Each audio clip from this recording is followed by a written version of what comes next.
kasih atas kesempatan yang telah diberikan kepada saya. Pertama-tama saya akan memperkenalkan diri saya dulu. Perkenalkan, nama saya Joveli Grisman dulu. Jadi kali ini saya akan mempresentasikan hasil pekerjaan saya tentang etika bahasa. Pertama-tama saya akan menjelaskan tentang pengertian etika bahasa.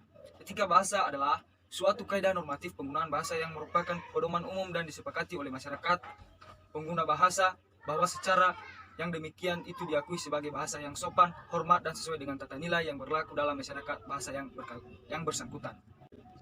Dan ada pula juga yang berkaitan tentang etika bahasa. Saat kita menyampaikan sesuatu, kita harus mengetahui tentang etika berbicara kita.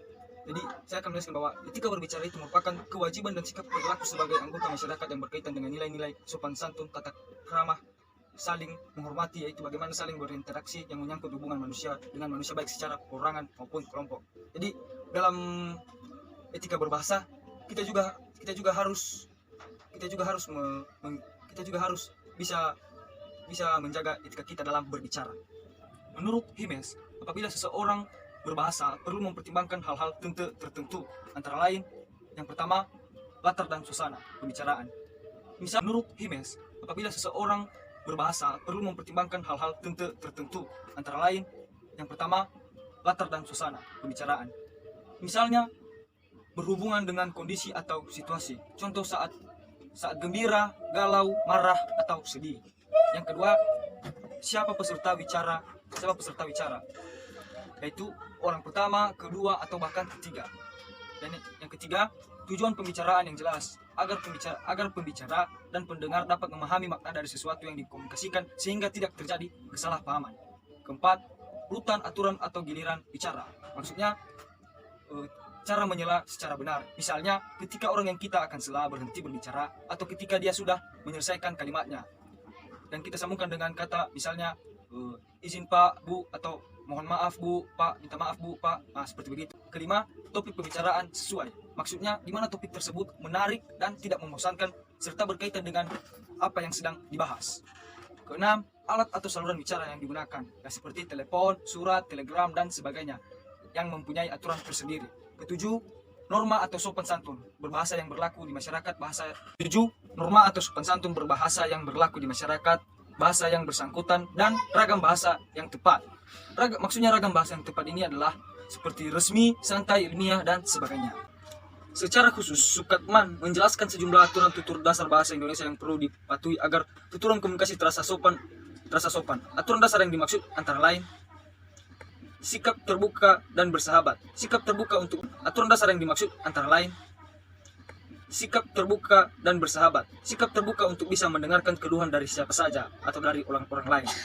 Kedua, pertimbangan tabu bahasa. Dalam kegiatan tutur sehari-hari, penggunaan kata tertentu perlu dihindari karena nilai rasanya tidak sesuai. Jika dipaksakan dipakai, biasanya menimbulkan kesan jorok, vulgar, dan tidak sopan. Ketiga, penggunaan bahasa ilmiah.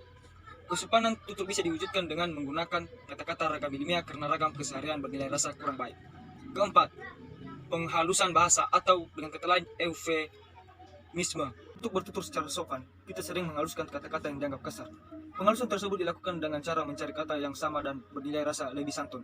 Penggunaan bentuk halus tersebut berfungsi untuk menghindari kesan tidak sopan, salah paham, dan ketersinggungan. 5. Penggunaan ungkapan normatif. Artinya, ada sejumlah ungkapan khusus dalam bahasa Indonesia yang apabila digunakan dalam bertutur akan terasa sopan. Ungkapan khusus tersebut dapat menghindarkan pembicara dari kesan mendikte, asal menyuruh, memandang rendah orang yang dikenai tindakan, dan sok kuasa. Keenam, penggunaan pronomina atau kata ganti orang atau pronomina. Artinya kata ganti orang atau pronomina pada kelompok yang pertama biasa dipakai untuk orang yang setara umur, jabatan, status sosial, dan telah akrab.